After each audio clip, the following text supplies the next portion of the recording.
Good evening, ladies and gentlemen. Welcome to the Wendell Ellermean James Show. Tonight's guest, we have Mr. Keith Wattley from Uncommon Law out of Oakland, California. This is a lifer's attorney, we call. He goes in front of the Board of Prison Interns and represents the lifers going to board that day. This is a hearing it's either life or death for the lifers.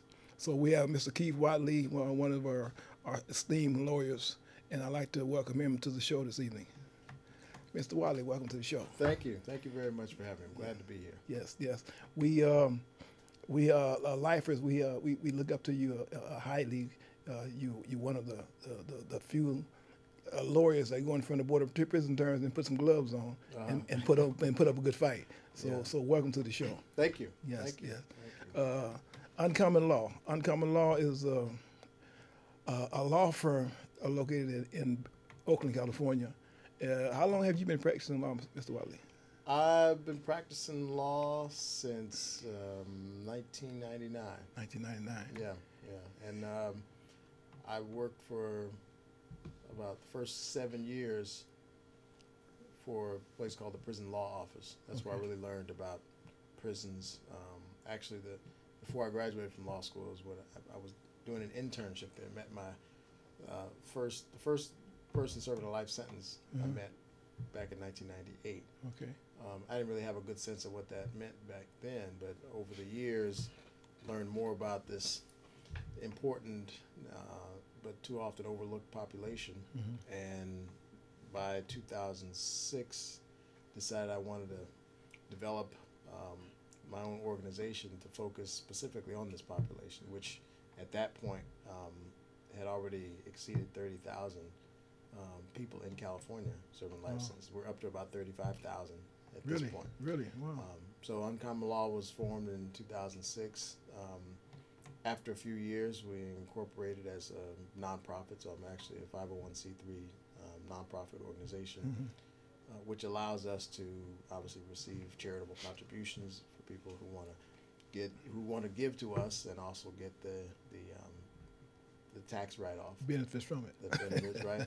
But it also allows us to work more with law schools and other kind of volunteers and unorthodox ways of providing services. And the reason we wanted to do that is because we represent a lot of people who don't have any money.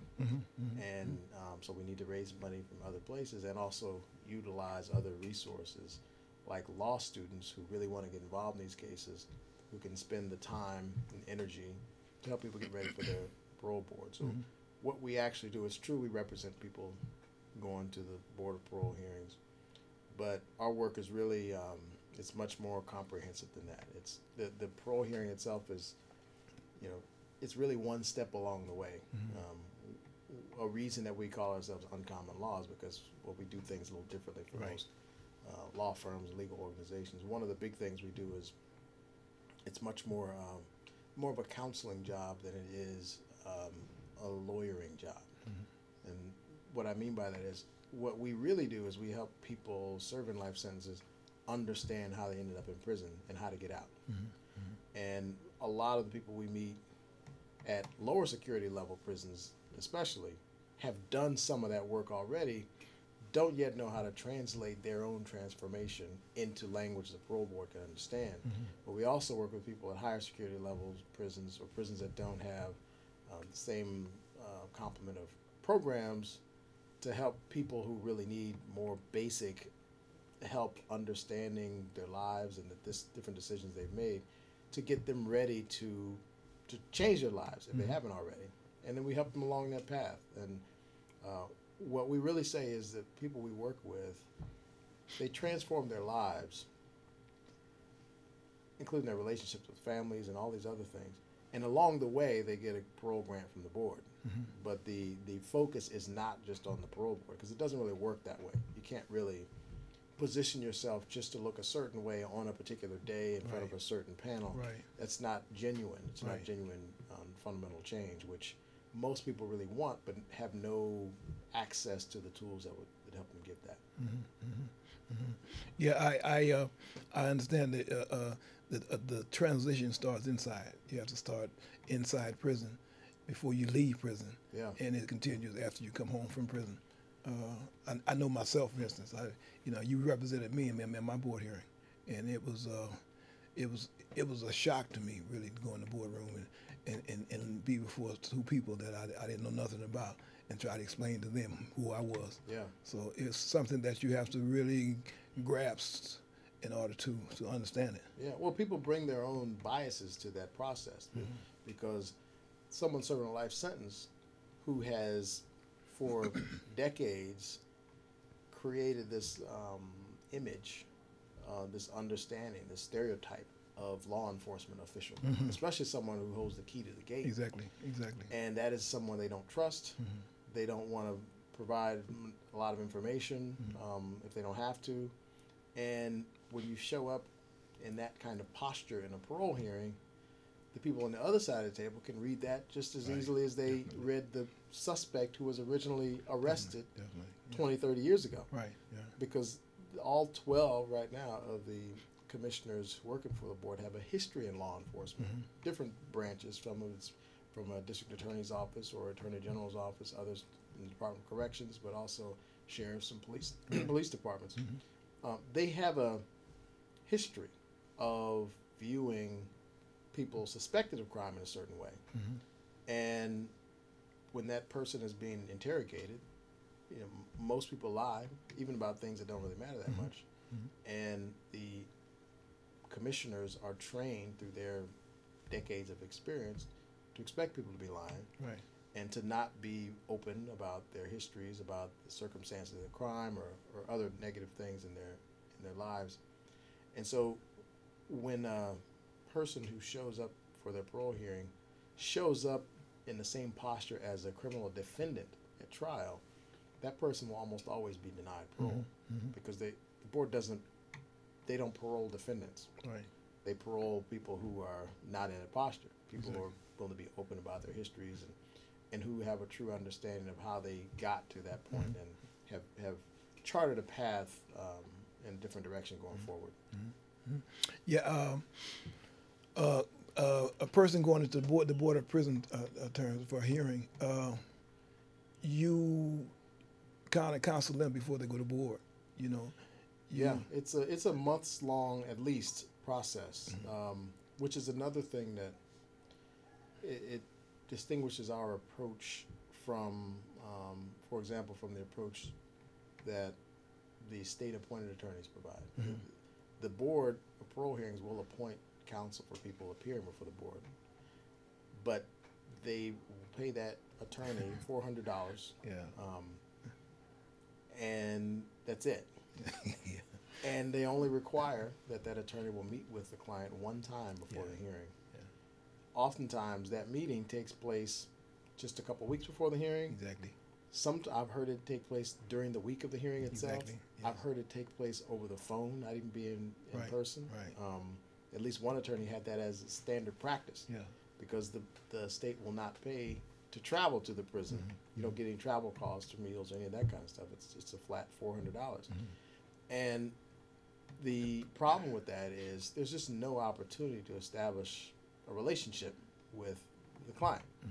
And so the attorney isn't really in a position to understand the case, understand the individual that he or she's representing, and perhaps more importantly, the person who's appearing for the parole board has no trust in that attorney's ability at all, and that attorney's commitment to helping him or her, partly because every previous attorney, going back to the time they were originally arrested and charged and convicted and sentenced, they've had a bad experience with that person. They've either felt like the attorney didn't do enough hard work on their behalf, or they made mistakes that caused them to be convicted or to get a longer sentence, which may or may not be true, but their experience has been one that's left them less than satisfied most of the time. So they come with a certain expectation that the attorney who sees them isn't really going to work that hard for them. And that is often the experience they get from the state-appointed attorneys. I don't actually believe that the state-appointed attorneys are bad people or that they're in there because they don't care about lifers. I don't believe that. I do believe that the system through which they're appointed is not one that supports them in being successful. I think there's some built-in disincentives for them to be successful and to zealously advocate for the people for whom they're appointed to represent. In contrast, we spend a lot of time with our clients. We work with people over months, sometimes years before the parole hearing to do the work that they need to do, to really figure out all the different factors that contributed to them living a lifestyle that led to the crime and committing the crime itself. Some people are at institutions where there aren't a lot of programs that they can do that work outside of our individual one-on-one meetings with them. And that's a real challenge, especially at higher security level prisons. The grant rate overall nowadays of people going to the Parole Board is around 20%, around that. People at level 4 prisons, it's less than 3%. Really? Yeah, there are some level 4 prisons where there have never been any parole grants. I mean, Pelican Bay, I think, is one. Yeah. As far as I know, going back to at least, I think I looked back, at least the last 15, 16 years, there hasn't been one parole grant at that prison. Wow. And other level 4 prisons have similar records. Part of that is because there aren't really available programs for people to do the work that they have to do to change their lives. Another big part of it is about the culture within those institutions, the expectations, the prison political pressures, the constant lockdowns, the fact that they're very remote from major metropolitan areas that might provide a steady source of volunteers from the outside to come in and participate and lead programs and facilitate these self-help groups. So for a lot of different reasons, some of the people are not quite ready. And our job becomes to help them get ready. So that means we chart a path forward for them that involves some introspection, and involves them coming to understand themselves. And if there aren't groups within the prison they can access, then we can point out some books that they can get, have sent in from the outside. They do book reports, and they're not like your high school book report. It's not really a report about the book. It's what you've learned about yourself from reading this particular book. So it's a different kind of book report. But it shows the Parole Board, and maybe more importantly, it shows yourself that you are doing the work that you need to do to better understand yourself, and then ultimately be able to articulate that change for the Parole Board. Now, do you feel like if a person is in a level 4, you think it's wiser for him to leave that level 4 and go to level 3 or level 2 institution? If possible, get out of a level 4 prison. Sadly, the reality is some people who, especially the people who come in young, I mean, the parole grant rate for people who get special parole hearings under the Youthful Offender Parole laws, Senate Bill 260 and 261, they actually have a slightly lower rate of being granted parole than they should. Well, much lower than they should, but it's even lower than other lifers going to the board. One reason for that is about half of the youthful parole consideration hearings occur for people who are housed at level 4 prisons. Most people who've been around the system understand that young people coming in are more likely to get involved in gang-related behavior, violence, drugs, other contraband, fights on the yard, etc. Because of the culture on those yards, they're kind of pressed to serve into service, and they do what they have to do to stay on the main line, right? But as a result, they get a lot of write-ups, and so their classification score goes up. They remain at level 4 prisons much longer than they should. In fact, some people get so many write-ups the first few years, they can't live long enough to bring their points down to a level 3. So for some people, that's not a possibility. But for most people, there is some path out of that. Some people, have to make the tough decision to leave the general population, go to a sensitive needs yard. That is a major culture change, if not structurally within the physical structure of the prison, mentally, to be able to say all this stuff I believed for all these decades about going to the other side, I'm willing to do that in order to go home. But in fact, on level 4s, where there are parole grants, they're more likely to be on a sensitive needs yard. Partly because the lockdowns are not quite as frequent or as long standing. But we also understand that even on sensitive needs yards, there are gangs, there's a lot of violence, there's a lot of structure, a lot of pressure, all those things.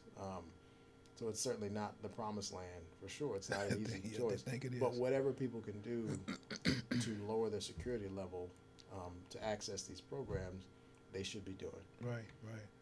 Now, going into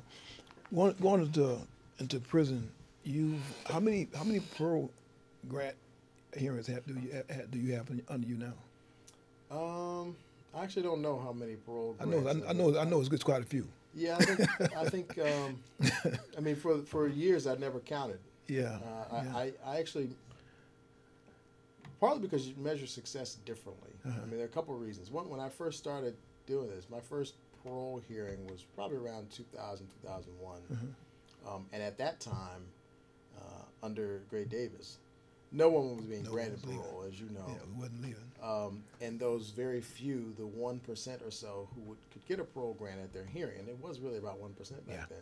Most of them, 98%, were then reversed by the governor anyway.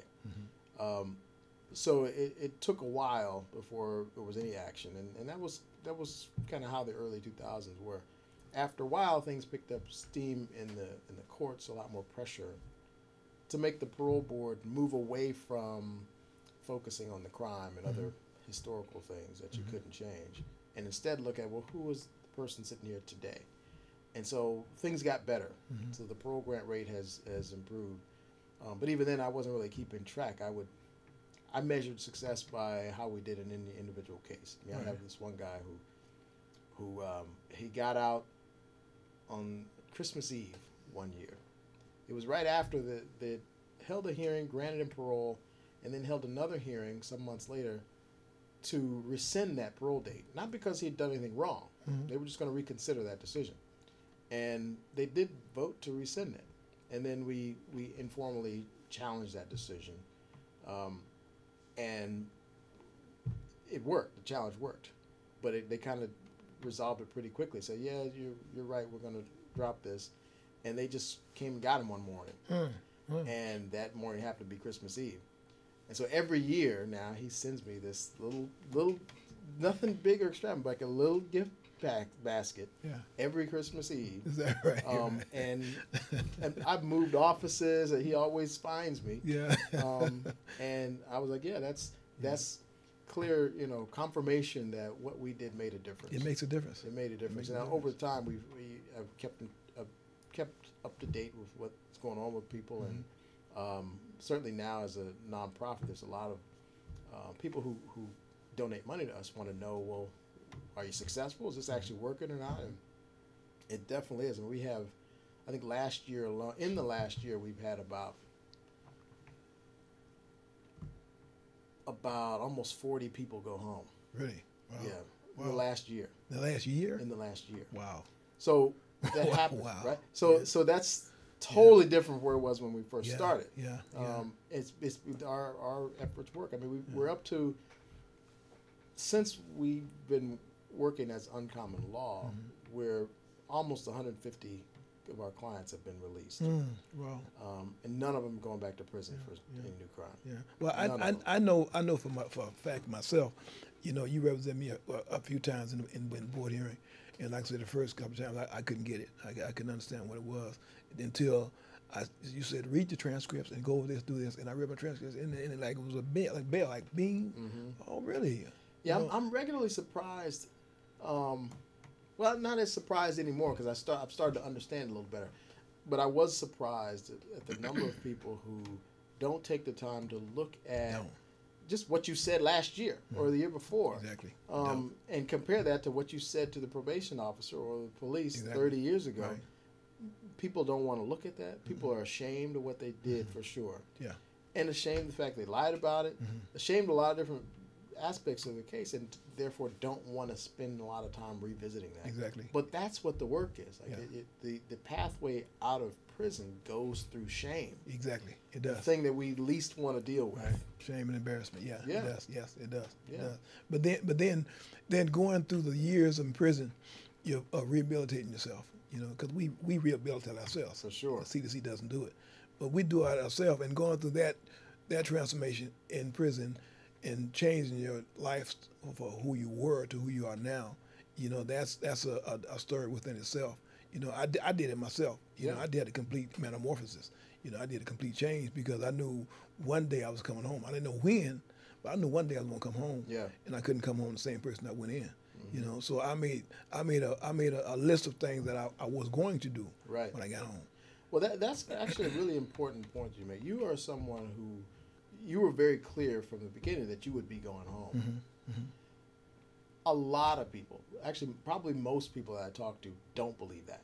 When they go in, especially when they go in at 16, 17, they get all this time. Anything that has an L at the end is forever. Yeah, it's over. Yeah. And they figure out, well, you know, I have no hope of ever going home. Right, so when you look at what they do in prison, they do what hopeless people do.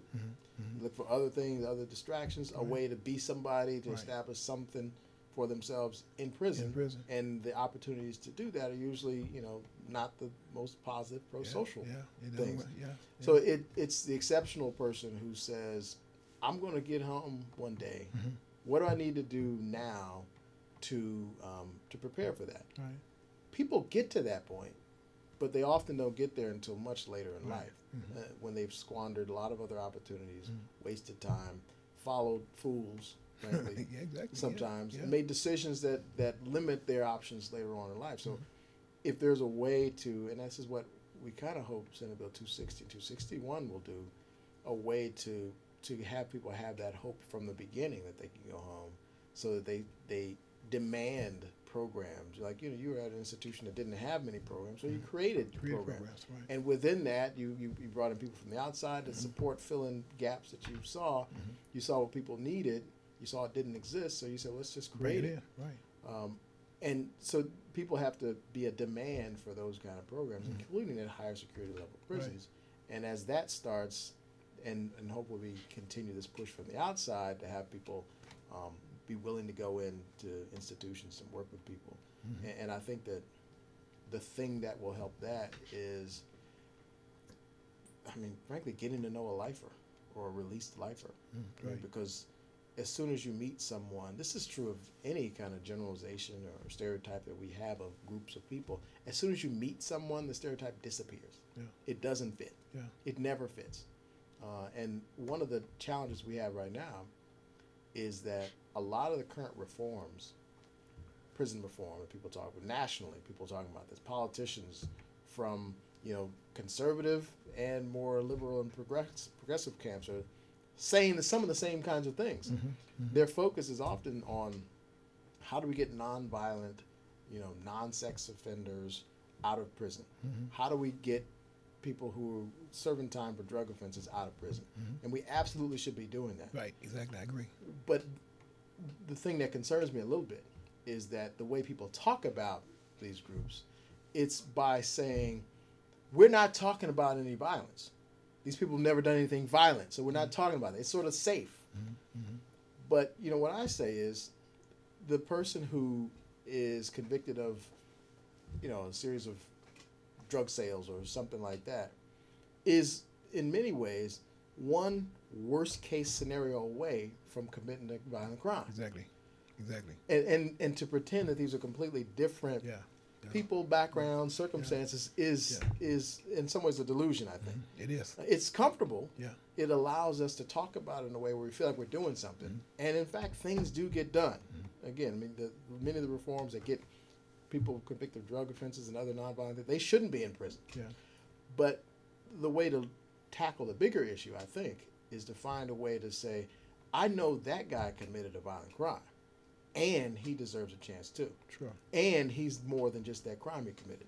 And how do we support him in changing his life? Because someday he's going to come home too. Exactly. And we want him to have the tools to succeed once he gets home. You know, I'm working with this program, Talif Collective Reentry Program out of Fremont, and every month we have a support circle for long-time offenders that's been in prison, and that's one of the things that we talk about. We talk about what is going on in your life now. What are you doing? What can we do to help you continue on the road that you're on, because you transition from prison to this world. So what are you doing to keep your transition on going? Yeah. So this is what we do every month. We have a support circle. So we want the ones that's bad and the ones that's not so bad, because the ones that are not so bad, they can go bad real quick. It takes just a snap of a finger to go bad. Yeah. So we want to get everybody, because we fall up under that post-traumatic syndrome. You know, anybody that's been a long period of time in prison, that's what we fall up under. Yeah. A lot of people say, no, well, drop a book and see how fast you look at that book. You know, because you're shocked. You know what I mean? Yeah. So we have to help everybody collectively across the board, because everybody needs help coming home. Yeah. You know, the work that you're doing is outstanding. We commend you gracefully, because, like I said, I was in prison. I didn't think I was coming home. You know, I know one day that, you know, if the governors would change, I wasn't gonna come home, because Pete Wilson and Gray Davis was in there with nobody coming home. So that could very easily happen again to me. So I kept the faith that one day I'm gonna come home. I don't know when. Right. But with the right governor coming there, I'm coming home. Right. You knew the pieces had to fall in place. Had to fall in place. You had the foresight, of course, to position yourself to be ready when that opportunity came up. Exactly. But even then, you know, it took a lot of years. Took a lot of years. Because we were seeing people come in with nothing to do. We didn't have no programs. Yeah. So I started a program in Old Folsom. You know, I started a program in Old Folsom and brought it to DVI, and the program's still going on to this day successfully. People are. Well, I'm really interested in your. I mean, I know it's your interview, but I'm interested in your perspective on what it will take to improve the chances for parole for people at higher security level prisons. I hosted this event yesterday where we brought in a lot of people who've thought about these issues, people who've authored most of the reforms over the last 5 or 6 years, to tackle this issue where we've got a lot of changes happening. Most of them are not specifically focused on lifers, but some are. Some benefit lifers by giving them an opportunity for release. But there's still this segment that are in level 4 prisons that don't have access to the programs and are in a place that even if they had the program, couldn't go. Right. Because the member of their group said you can't go. You can't go see a psychologist. Right. You better not go to that sex offender treatment group. I mean, you can't do that on any main line for the most part. Right. So what do you think are the opportunities for changing it? How do you change access to availability of programs at higher security level prisons? I mean, it's hard enough at lower security level prisons at some, but it's nearly impossible at level 4s. And level 4, I was in Pelican Bay for a number of years, from 90 to 95, on B Yard. You know, I was there for a while. You know, when it was rocking and rolling. That's a busy place. Yeah. So I was there for a period of a number of years, and I saw a lot of stuff. You know, and my thing is that if you attack the head, the body will follow. You see, so if you attack the head, people, that's over things. The body's going to follow. Well, it's interesting. I mean, when you talk about the head, though, that in some ways that's the approach the Department of Corrections thinks they're taking. Well, let's lock up the people we recognize as a shot caller, and then somebody else will step up and fill that that void. Right. But there seems to be the more fundamental structural change that needs to happen so that there's not a place for those kinds of activities. What I've seen over the years is I've worked on mental health care cases. I've worked on some cases with people who have disabilities or special medical needs, and then the lifer population is another kind of subpopulation. What I've seen where things are successful, it's where people recognize this other thing we have in common is more important than the racial politics on the yard. Right. Our access to our mental health care is more important to us. That's more of a driving force and motivator in what we do and how we're going to relate to people than me following these crazy, racial division rules. That's easier to do at lower security level prisons. Right. But it seems to be if there were some other common mission, common objective and opportunity for people at higher security levels, that could allow them to transcend these traditional, divisions that have caused so many problems. Right. I don't know Right. That's true. That may be a naive view, but that seems to me like something that provides some promise. Yeah, well, you know, we have to address issues from someone that's been there. Yeah. You know, somebody that's been to Stanford, UC, San Francisco State College, got about a textbook. They're not going to listen to that. Yeah, that's right. You see, so someone coming from my background, if I'm put into a situation with people that's murderers or whatever, you know, it's more acceptable to look at me and say, well, let me listen to what Elamine is saying. Yeah. He's making sense, man. He out there. He doing what? Look at him. He's doing all this. Yeah. Let me just listen to him. I'm gonna go back tonight and sleep on it. Yeah, I've seen that. Yeah, I've seen that. And then come back tomorrow and say, yeah, no. Yeah. You know, and that's just how it works. You attack the head first. You go talk to the head first. I've seen people. I've worked with this collection of individuals that go. We do these workshops to help implement Senate Bill 260, help lifers understand what it means, and even long-termers. It's not just lifers for these youthful offender parole hearings. And last year we started bringing in released lifers. The institutions allow them to come back in, even some still on parole. And I've seen several of the guys that we go to level 4s. Several of the guys have said, "That's the first lifer I've ever seen who's been released." Exactly. Like the first. Like it wasn't even a real thing. It was like a unicorn before. Exactly. Before they walked in there. Exactly. Yeah. But they walked in and it just blew them away. Right. Yeah. And not just because they were dressed impeccably. Yeah. Because they understood themselves well, but because they were the perfect example of you can actually do this. You can do this. I was there just a couple years ago you can in do that this. position, Right. same mind, same Exactly. trappings you're in. Exactly. And I moved out of that. Exactly. Yeah. So what I'm saying is that we have to be the ones that do it. You know, Yeah. a person at the college, they can't do it. A professor, they can't do it. Yeah. You know, they're gonna listen to more listen to us than anybody else. I sent pictures back recently to DVI, and people was amazed. Yeah.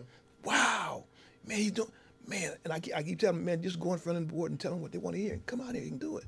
At one time they said the world was flat, it's round. You can start in San Francisco, get in the plane, go all the way around the world, come back to San Francisco. It's round. You know, you can do it. And people, they're blown away.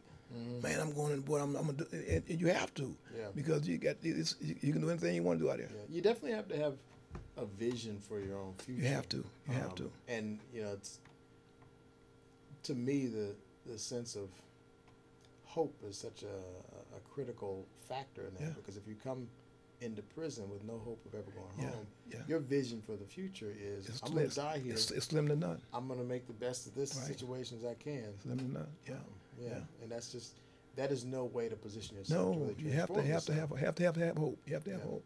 You know. Yeah. So anyway, Mr. Wiley, our time has run out. Really? Your time has run out. Oh, we need to get you in here for a whole hour. Yeah, we can talk about a whole lot of other things. Yes, we can. But we really appreciate you coming in this evening. You know, like I said, to me, you did me. You brought me back to San Francisco. You know, I'm home, I'm taking care of my mother. I'm doing everything that I should be doing as a son, as a citizen of San Francisco, a taxpayer. I got a great job. I love my work. Yeah, you know, great. I'm doing things that I want to do. Everything that I thought I could do in prison, I came home and I'm doing it. Yeah, well, I was going to say, you definitely have kept to what you said you were going to do. Yeah, I was telling you about the group I'm going to start. I'm in the process of going right now. I got a 501c that's going through. We are recognized a business. I have a federal number. We're going for state number. We're going for the federal number. IRS. We got everything that we need. We're going for transition housing for long-time offenders. Yeah, good. You know, so we're making that's it work. one of the. There's been some recent studies that identify for long-termers. That's a major missing piece. Exactly. Not everybody needs residential drug treatment. Right. We don't many need it. people. It's not a good fit. Exactly. I went into Walden House, 890. And I went into a drug treatment program. I'm a certified drug counselor. Yeah, well, that's why it doesn't fit. It doesn't fit. It doesn't fit. Right, people come out after years of performing at a really high level, facilitating, leading these groups, counseling other people who are forced to be in the same position as somebody who's straight off the street and still using. It doesn't. It's not needed. It's not needed. It's just a bad fit. Exactly. So, Mr. Wiley, we want to thank you for coming on to the show this evening, and we want to bring you back. We want to bring you back in the future. Yeah, well, that's great. That'd be great. Yeah, It'd be great to come. I'm right across the bay. So Right, anytime. right. It's great to see people doing great things like you are. Right on. Thank you, Ms. We always Wiley. knew you would. So. Thank you, thank you, thank you, Ms. Wiley. We want to ask the viewers to look at us on Saturday nights at 7 o'clock on channel 2976. If you can't get it on Saturday nights, look at it on Sunday morning at 6 o'clock in the morning. If not Sunday morning, you can see it at 1 o'clock on Mondays. And check in with us next Saturday. Have a good weekend.